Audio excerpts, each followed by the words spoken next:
Bonjour à tous et bienvenue pour cette nouvelle vidéo. Je suis ravie de vous retrouver pour une nouvelle semaine. Aujourd'hui, cette semaine, je vais vous proposer un vlog pour la 4e semaine du Black November. C'est plus facile pour moi de vous tourner un vlog cette semaine, étant donné que je suis en télétravail toute la semaine. Pourquoi? Parce que on a des travaux dans nos bureaux cette semaine. On refait complètement les sols de nos bureaux. Donc évidemment, on nous a quand même fortement conseillé de ne pas être dans les parages. Et donc on nous a fortement incité à faire du télétravail. Donc autant vous dire que moi, le télétravail toute la semaine, ça ne me dérange aucunement. Je ne parle pas très fort étant donné que mon chéri est en train de faire un petit dodo. Il est 16h40, on est le lundi 20 novembre. Et je viens de terminer ma journée de télétravail.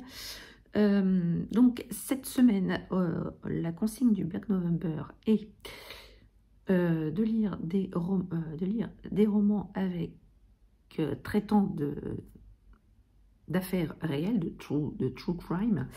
Et donc, je lis cette semaine, hop là, voilà, American Predator de Megan Callahan, publié aux éditions Sonatine. Je le lis en lecture commune avec plusieurs copines sur Instagram. Donc ici, Megan Callahan va nous raconter l'histoire d'un des serial killers les plus prolifiques des États-Unis, mais comme elle le dit en préambule de son livre, ce n'est pas le plus connu. Alors, j'en ai lu très peu, hein, j'ai lu les deux premiers chapitres, hein, j'ai commencé ce matin au petit-déj.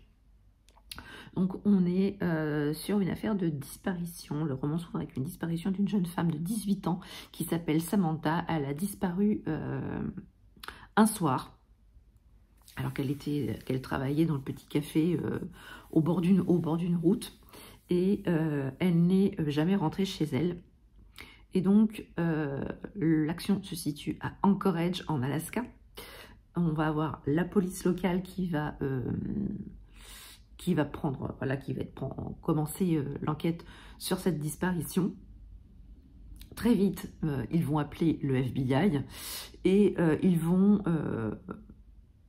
commencer à gratter un petit peu sur les images de vidéosurveillance. Ils vont commencer à interroger les proches de la jeune femme. Et voilà, j'en suis là pour le moment. Et j'aime beaucoup le style de l'autrice, de ce que j'ai commencé à lire. Donc j'espère en lire un petit peu plus ce soir avant d'aller au sport, et de lire un petit peu ce soir avant de me coucher. Et je vous en dirai peut-être un peu plus demain. Sinon, j'ai lu hier un tout petit roman, enfin un tout petit roman, c'est pas un roman d'ailleurs, c'est un livre de développement personnel que j'ai eu grâce à Ned Gallet. Il s'agit de L'audace après 40 ans de Carla Lopez. Comment se réinventer et concrétiser ses rêves. Alors, si j'ai demandé ce service presse à Ned Gallet, c'était par le titre. L'audace après 40 ans. Hein. Voilà. Donc, j'ai 45 ans, je me suis dit, tiens, pourquoi pas, ça peut peut-être me donner des idées pour me réinventer, pour rebondir. Et j'avoue que j'ai été déçue par la lecture de ce livre. Alors, non pas par le contenu, parce qu'il y a quand même des idées qui sont quand même assez intéressantes. Bon, même si ça renouvelle, enfin voilà, ça ne casse pas, ça relève, comment dire, ça renouvelle pas le genre du développement personnel. Voilà, il faut la confiance en soi, l'estime de soi, travailler tout ça, avoir un projet, s'entourer de personnes bienveillantes, de personnes inspirantes, éliminer les toxiques. Bon, ça, voilà, c'est quand même la base. Moi, j'attendais quelque chose d'un peu plus orienté vers les plus de 40 ans, comme le disait, comme l'annonçait le titre. Or, je trouve Alors après, c'est que mon avis, mais je trouve quand même que ce qui est développé dans ce livre peut s'appliquer à tout âge. Et pas spécifiquement aux personnes de plus de 40 ans. Alors, je pense que Carla Lopez a intitulé ce livre de par, elle, son expérience. Elle s'est lancée, elle, après 40 ans. Et voilà, elle nous raconte son expérience. Moi, je m'attendais à quelque chose d'un peu plus, voilà, d'un peu plus orienté, d'un peu plus qui me corresponde, qui me parle un peu plus, J'ai rien appris de plus que dans d'autres romans dans d'autres livres de développement personnel que j'ai pu lire jusqu'à maintenant. Donc voilà, voilà, si vous voulez vous avoir des petits tips pour concrétiser vos projets, avoir des éléments de réflexion sur le développement personnel, vous pouvez vous orienter vers ce livre. Moi, en tout cas, je n'ai pas appris grand-chose de plus, malheureusement. Voilà, ce livre ne correspondait pas vraiment aux attentes que j'en avais. Donc, c'est en ça que j'ai été un petit peu déçue. Voilà. Et sinon, en audio, j'ai commencé Lucas de Franck Tillier. J'ai un petit peu de retard dans les romans de Franck Tillier. Là. Il y a son dernier là, qui est sorti récemment. Et en fait, je voulais écouter celui-là en audio. Je voulais écouter La Faille en audio. Et puis, en allant sur Livre Addict, je me suis aperçue que je n'avais pas lu Lucas, qui est le roman précédent avec Franck Charcot et Lucie Bell. Et je me suis dit, bon, bah, avant de commencer La Faille, il va falloir que tu te jettes dans Lucas. Et donc, j'ai commencé l'écoute de Lucas. Ici, on va être... alors là, j'en suis vraiment au tout début. Le prologue voilà, nous expose une situation. Et ensuite, on part dans une enquête. On a retrouvé un corps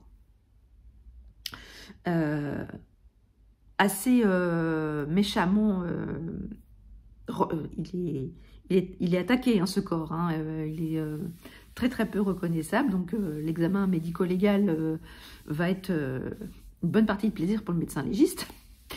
Et voilà, on a mis Charcot, le groupe Charcot sur cette affaire. Parallèlement à ça, on a un homme qui vient au Bastion, hein, dans les nouveaux locaux de la police criminelle de Paris. Il a une lettre, il veut absolument donner cette lettre à un policier voilà, il rencontre un policier, il donne sa lettre et il s'effondre littéralement dans les bras du policier, mort. Et quand ils vont lire cette lettre, il va y avoir beaucoup de questionnements, étant donné que c'est un des membres du groupe Charcot qui a réceptionné la lettre, et le contenu de cette lettre laisse un petit peu pantois, un peu perplexe Charcot et son équipe. Et donc j'en suis là. Voilà, j'en suis là. Je ne peux pas vous en dire beaucoup plus. J'espère vous en dire un peu plus demain. Donc là, je vais peut-être me faire un petit goûter avant d'aller à la Zumba ce soir, parce que le lundi, c'est Zumba. Et bon, je pense que mon chéri va pas venir, hein, parce que comme il s'est levé à 2 h ce matin, il est un petit peu fatigué. C'est pour ça que quand il est rentré tout à l'heure, il est parti direct se coucher.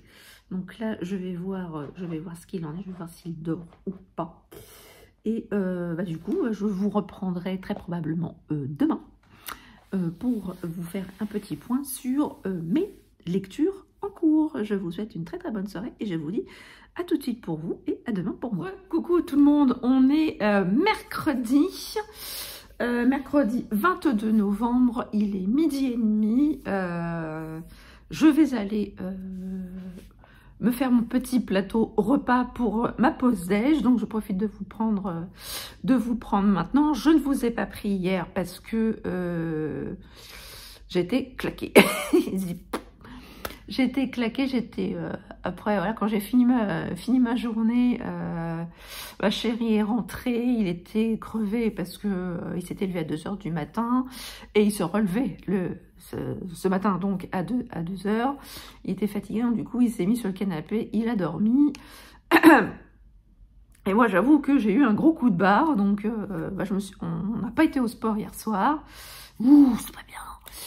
J'en ai profité pour lire un peu, donc j'ai quand même bien avancé dans American Predator, même si j'avoue que j'avais un peu à moitié un œil de fermé quand même, mais j'ai quand même réussi à lire quand même.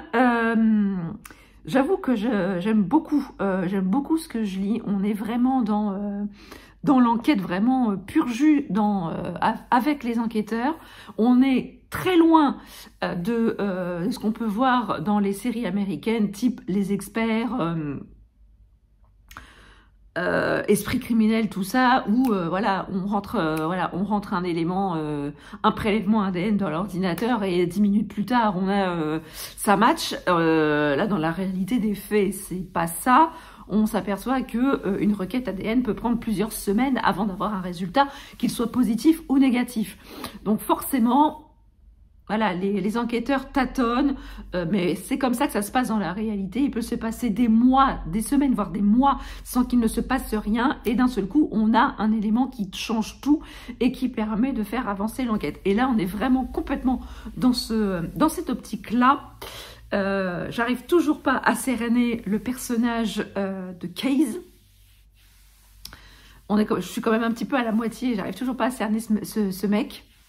Donc, mais j'aime vraiment beaucoup le style et le ton qu'a employé Megan Callahan pour nous raconter cette histoire.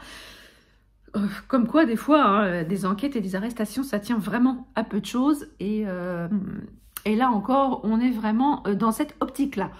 En audio, je suis toujours dans Lucas de Franck Tillier. Et comment vous dire que là, Franck Tillier, je ne sais pas du tout où est-ce qu'il m'emmène.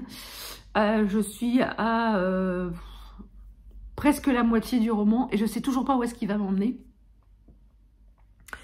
Et j'aime bien quand l'auteur fait ça, mais j'avoue que ça m'enquiquine grandement parce que je sais pas du tout où je vais. Et je peux pas dire que ça me broute, mais ça m'emmerde un peu. Autant dire les choses comme elles sont. Donc je poursuis ma lecture et j'attends de voir où est-ce que Franck Tillier va m'emmener. Sinon, là, je vais donc déjeuner.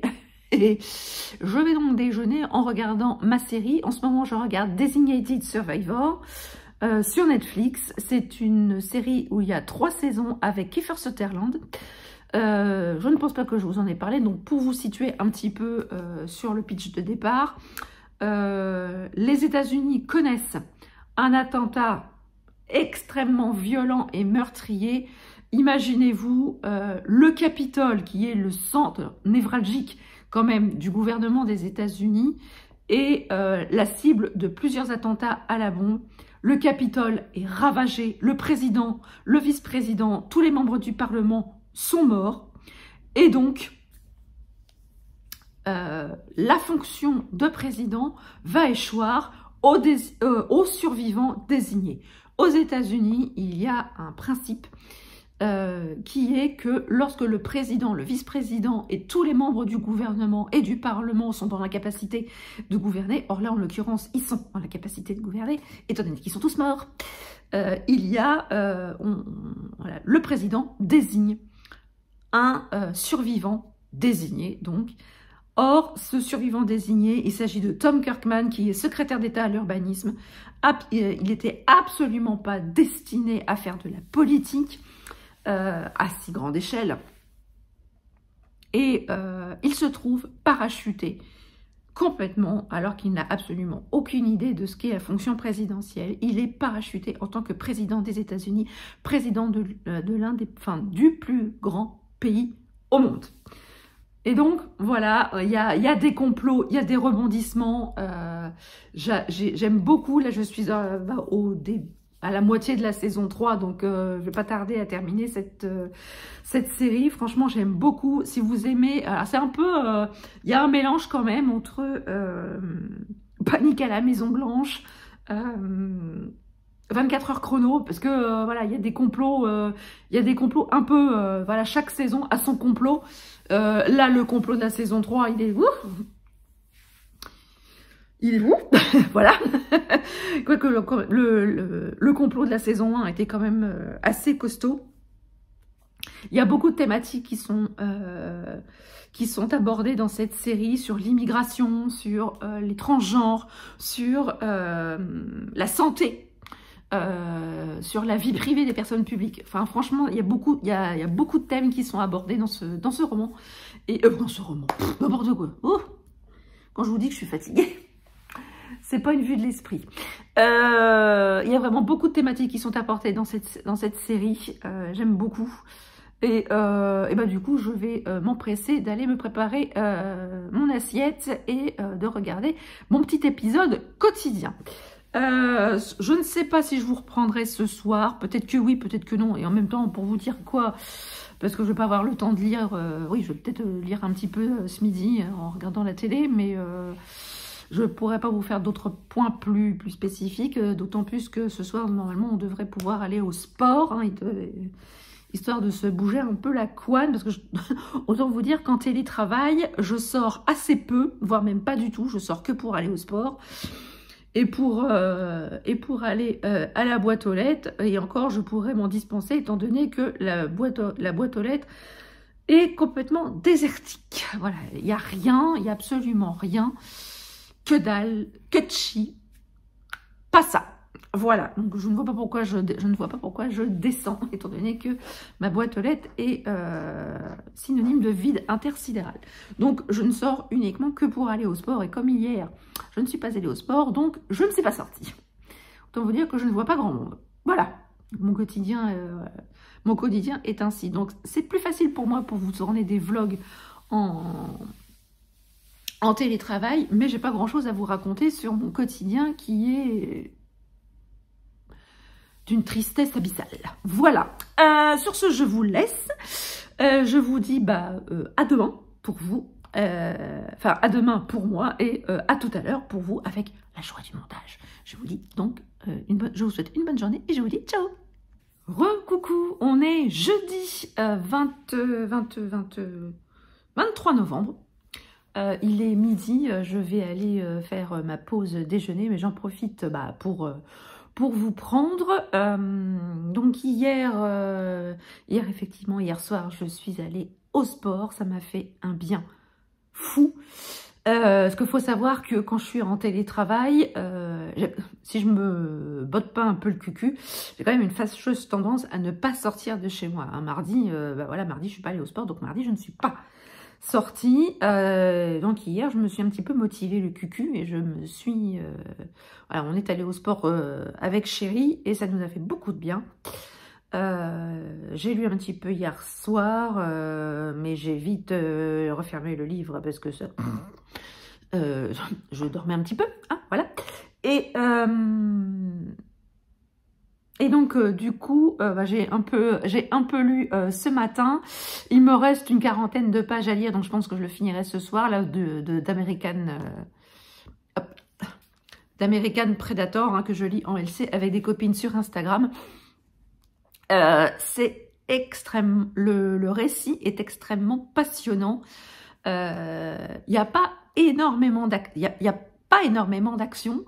Si vous vous attendez à un page turner, ça va pas être le cas, mais par contre on nous décrit par le menu toute l'enquête qu'il y a eu autour d'Israel Case. Là, arrivé à peu de pages de la fin, tout ce que je peux vous dire, c'est que c'est un être insaisissable.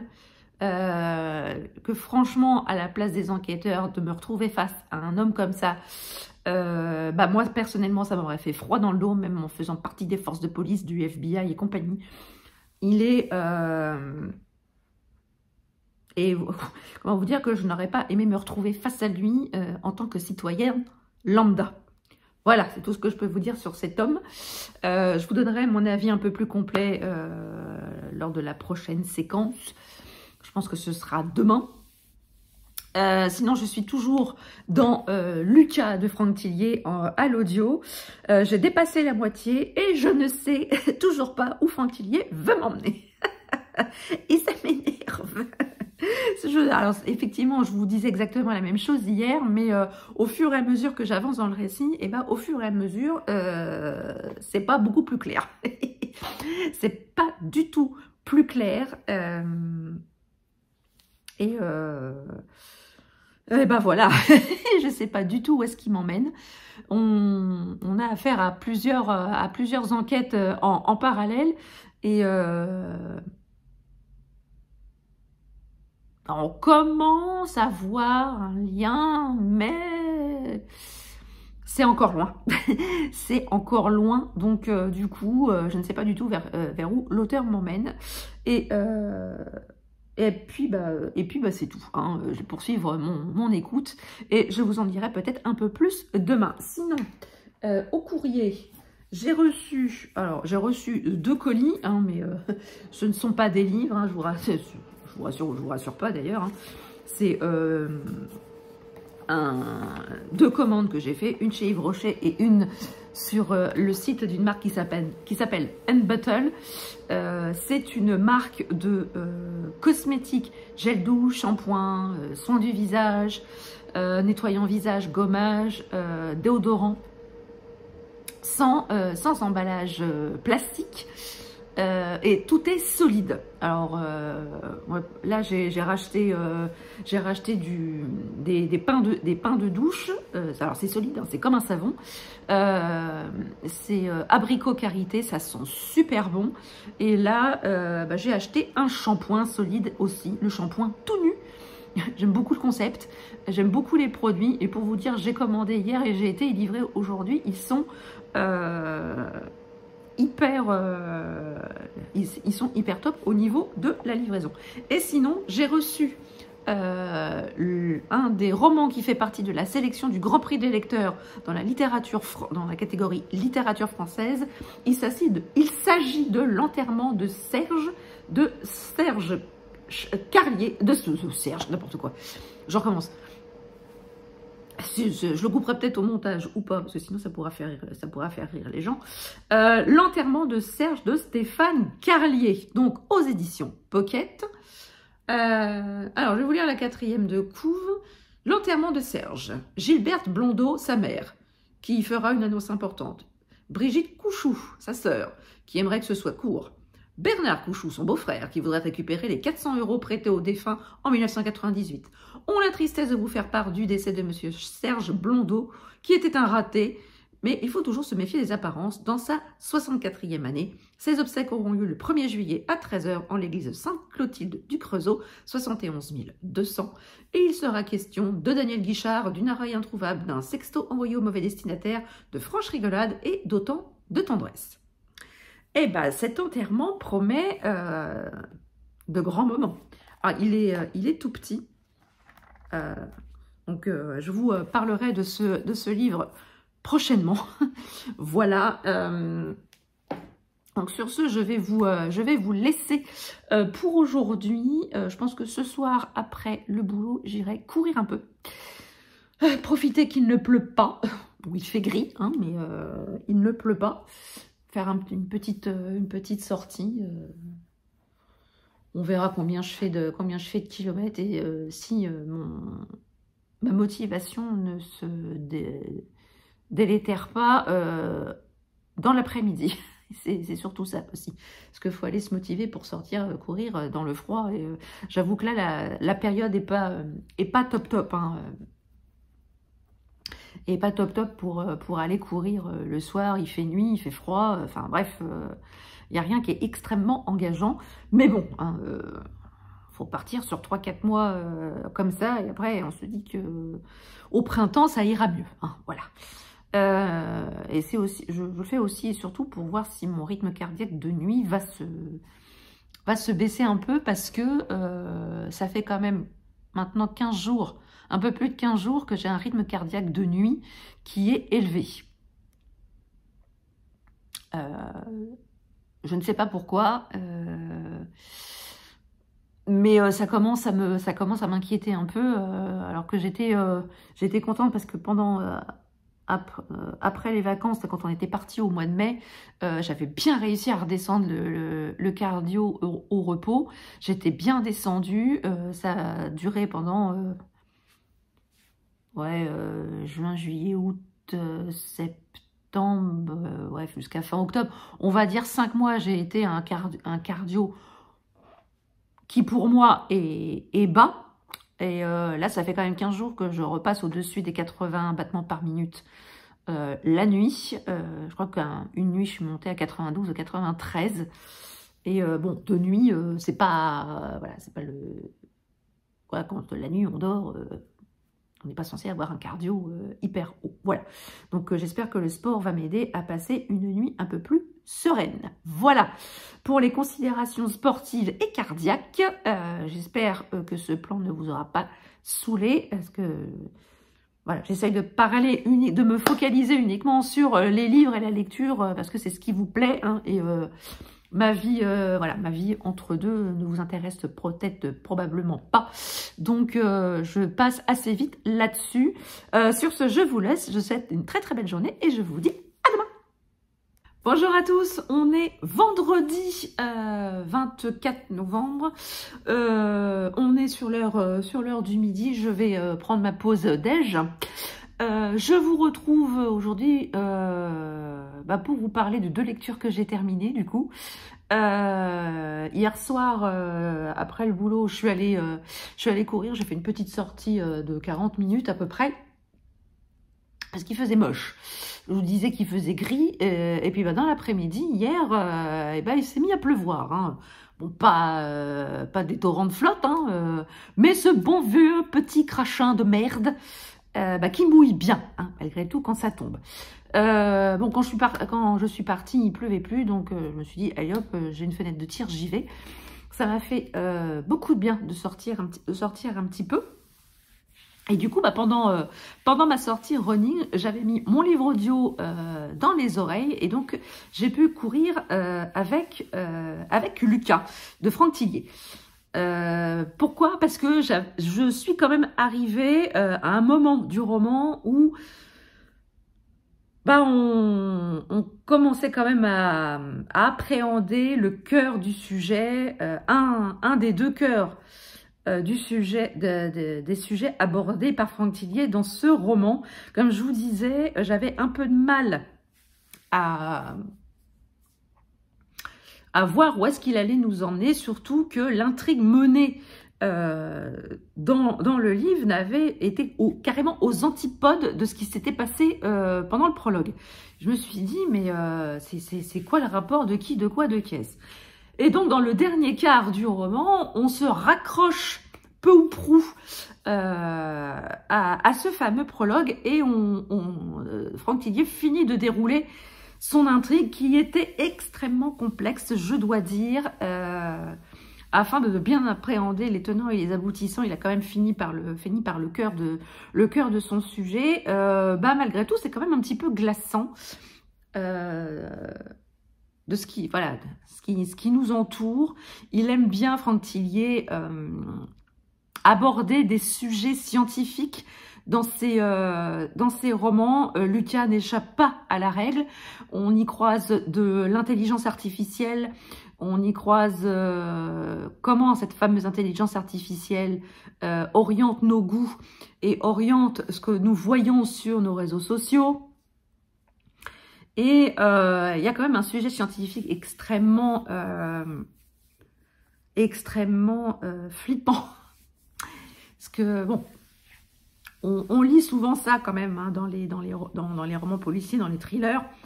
Mais je reste quand même persuadée que ce genre de choses existe dans la réalité. Et que, bien évidemment, on n'en parle pas. Parce que ça foutrait quand même un petit peu les jetons à tout le monde. Néanmoins, j'ai quand même bien aimé la fin de ce roman. Et là, j'ai vraiment retrouvé le Franck Tillier, vraiment le pur jus de je sais pas si c'est la meilleure expression à employer, mais enfin bon bref. C'est vraiment le dernier quart, c'est vraiment du très très bon Franck Tillier.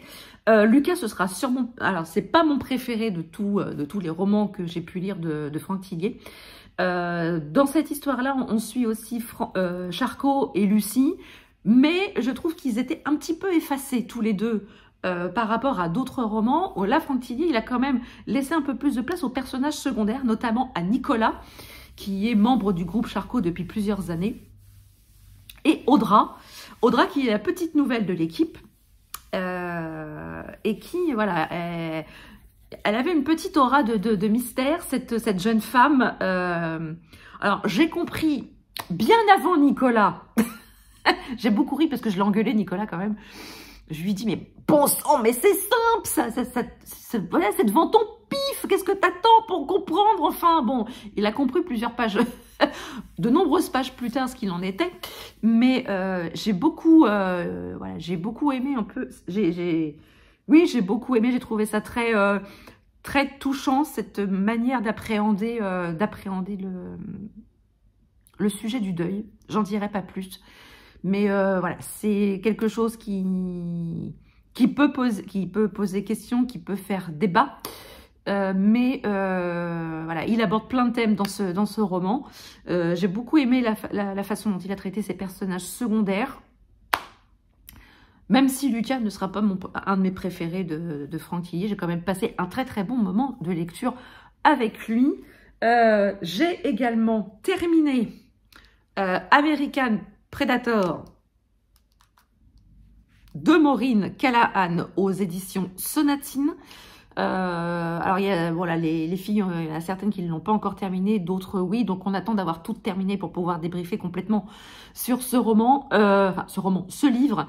Après avoir terminé ce livre, j'avoue que je me suis un petit peu rencardée sur Israel Keyes, sur son parcours. Et effectivement, quand le peu de choses que j'ai lu, le livre de Maureen Callahan, c'est vraiment toute l'enquête qui a été menée depuis son arrestation en Alaska, tous les interrogatoires qu'il y a eu entre lui et les membres de la police et du FBI.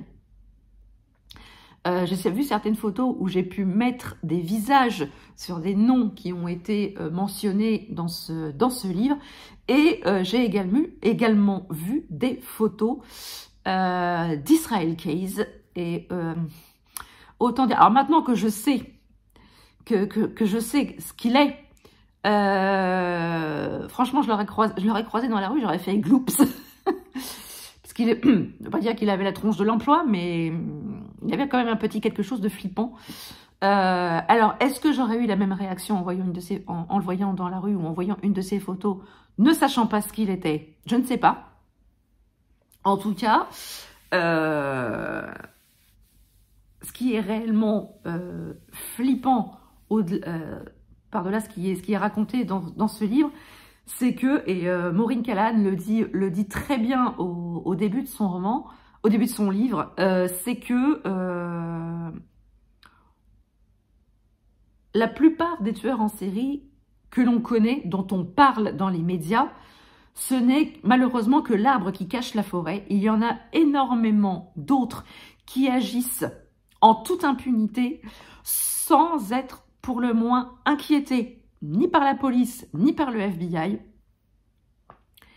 Et je pense très sincèrement que s'il n'y avait pas eu un certain nombre de concours de circonstances, je pense qu'Israel Keyes aurait pu encore sévir beaucoup plus que ce qu'il n'avait déjà sévi. Et encore, je pense qu'on n'avait pas eu, que les enquêteurs n'ont pas eu toutes les réponses à leurs questions et que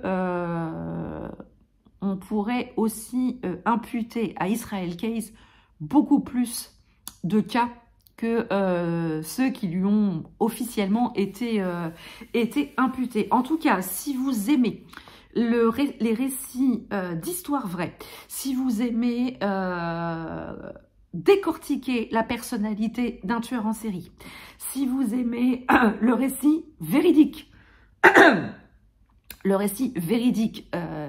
d'une enquête, allez vers American Predator. J'avoue qu'à certains moments, je me suis rappelé, je me suis dit, tiens, ça ferait un très très bon épisode de Faites entrer l'accusé. Mais le fait d'être entrer l'accusé à l'ancienne, hein, vous savez, avec Christophe Fondelatte. Moi, j'aimais beaucoup regarder cette émission quand c'était lui qui le présentait, parce que je trouvais qu'il avait Ouais, il avait la prestance, la voix qui allait bien dans ce genre d'émission. J'ai beaucoup regretté de son départ de cette émission.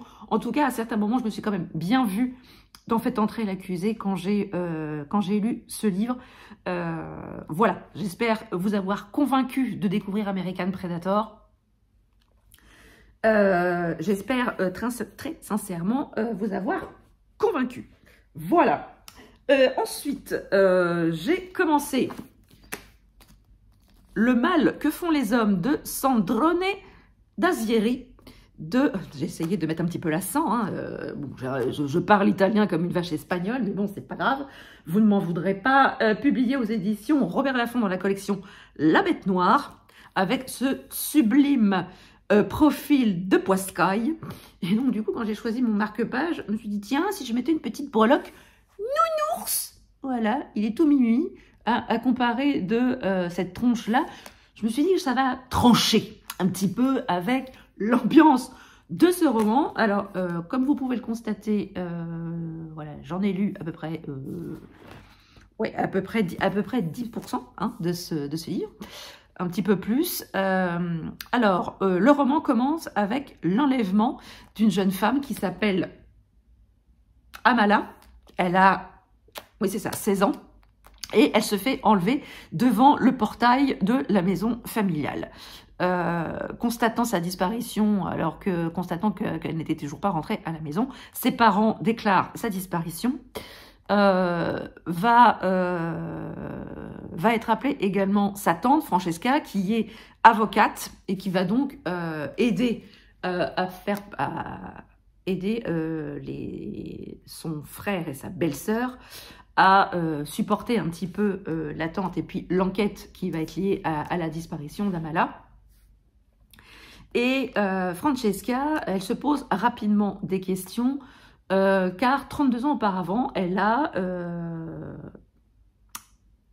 été mise sur une affaire d'un homme qui a été, qu'est-ce qu'il a fait lui il a été accusé d'avoir enlevé des jeunes femmes de l'âge d'Amala.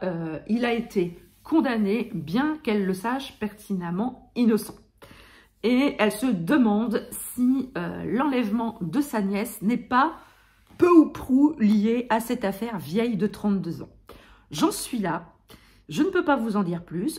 Si j'ai fait la connaissance d'Itala, qui est commissaire de police, j'en sais pas trop plus sur son rôle. Je viens à peine de la découvrir. Et je vous en dirai plus demain, bien évidemment. Parce que là, cet après-midi, je vais reprendre mon travail.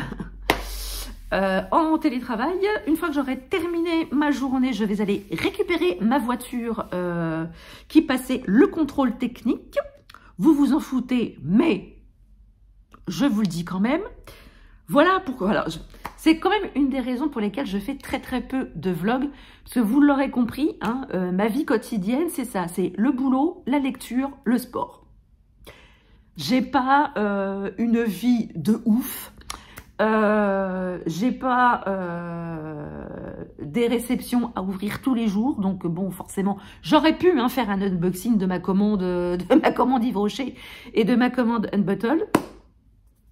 Je vous ai épargné ça, quoique ça aurait pu faire un petit peu de buzz. Comme quoi on est prêt à tout pour avoir des vues.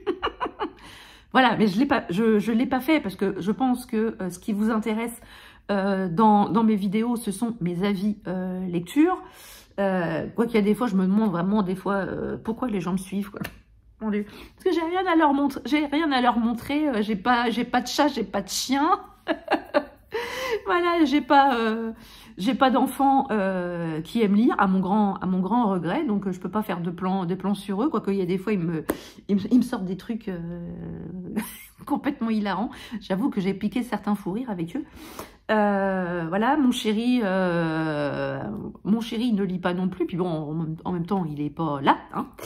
Voilà, j'ai pas grand chose de très intéressant dans mon quotidien à vous montrer.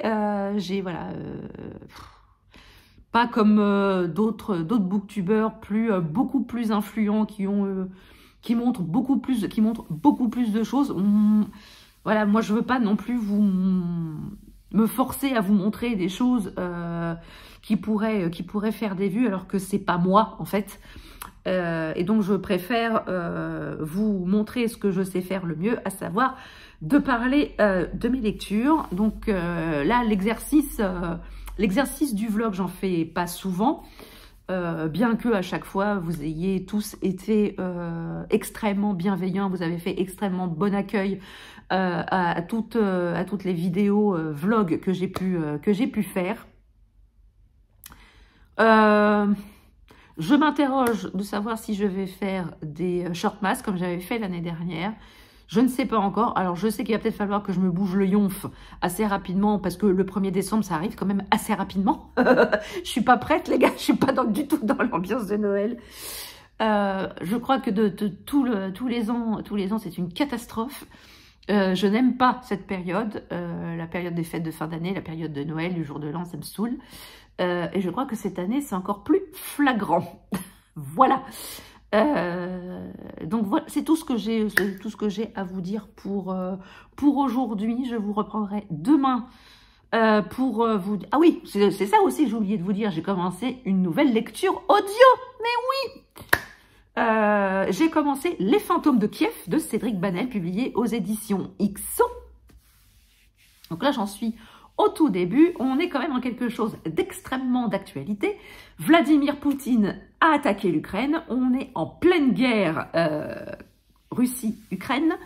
Et on est aussi en plein dans les réseaux d'espions.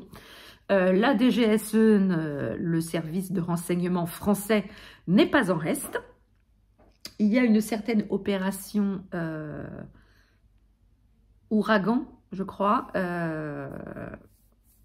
qui est dans les starting blocks. Donc là, je suis vraiment au tout début. Hein. J'ai dû écouter même pas une demi-heure du roman. Donc c'est 5-6 chapitres. Donc je peux pas vous en dire beaucoup plus, mais j'aime beaucoup les romans de Cédric Banel. J'ai lu je crois que j'ai dû lire à peu près tous les romans qu'il avait fait sur l'Afghanistan, que j'avais trouvé extrêmement intéressants parce qu'il parlait de choses qu'on n'avait pas l'habitude d'entendre dans les journaux télévisés sur l'Afghanistan. Je trouvais ça hyper intéressant. Donc là, j'ai envie de voir ce que ça va donner dans un conflit qui est encore existant à l'heure actuelle. J'ai hâte de voir à quelle sauce il va manger le lecteur. Voilà. Donc là c'est vraiment, je vous quitte, je vous laisse. Et je vous dis, je vous souhaite une très très bonne journée. Et je vous dis à demain pour de nouvelles aventures. Bisous! Coucou tout le monde, on est dimanche 26 novembre, il est 18h15. Je vous ai pas repris depuis vendredi. Donc je vous quittais vendredi en vous disant que j'avais commencé le dernier Syndrome d'Aziri, Le mal que font les hommes. Là je suis arrivée à peu près à la page 150. C'est hyper intéressant. Le tueur fait vraiment froid dans le dos. Tout ce qu'il fait subir à la jeune Amala, c'est... faut avoir le cœur quand même solidement accroché. Hein. J'en ai lu quand même des trucs, hein, mais ce qu'il lui fait subir quand même, c'est quand même quelque chose. Le personnage de Jerry, là, ce mercenaire israélien, est extrêmement mystérieux. Vraiment, ce qu'il vient faire là. Pourquoi il propose son aide à Francesca, la tante d'Amala? On ne sait pas trop pourquoi. Donc c'est un peu mystérieux. Et en audio, je suis toujours dans Les Fantômes de Kiev de Cédric Banel. Là, on est vraiment purement dans le roman d'espionnage où les espions ont vraiment intérêt à faire attention. Donc Edgar, l'espion de la DGSE française, se retrouve quand même en Ukraine et en Russie, où il a quand même maille à partir avec les services secrets russes. Et ce qui est quand même rigolo, c'est que là, pour une fois, on est dans un roman d'espionnage qui se passe au jour d'aujourd'hui. Hein. C'est pas pendant la guerre froide, c'est pas dans un autre pays il y a quelques années. Non, c'est vraiment en Europe, en France, en Ukraine, en Transylvanie, en Russie, à l'époque actuelle, à l'heure actuelle, étant donné que nous sommes toujours, le conflit russo-ukrainien n'est toujours pas terminé. Voilà, donc sinon, vendredi soir, on a été au sport avec Chéri. Et après le sport, j'ai eu la délicieuse surprise que mon chéri m'emmène au resto. Donc on s'est fait un petit resto, on a été au Buffalo Grill. Ça fait longtemps qu'on n'y avait pas été. Et on a fait passé une petite soirée tranquille. Samedi matin, on a été au sport. Encore. On a été au biking. Ensuite, on a fait notre petit marché pour les courses de la semaine. On est rentré et on a passé un samedi après-midi tranquille à la maison. Moi, je me suis fait mes ongles.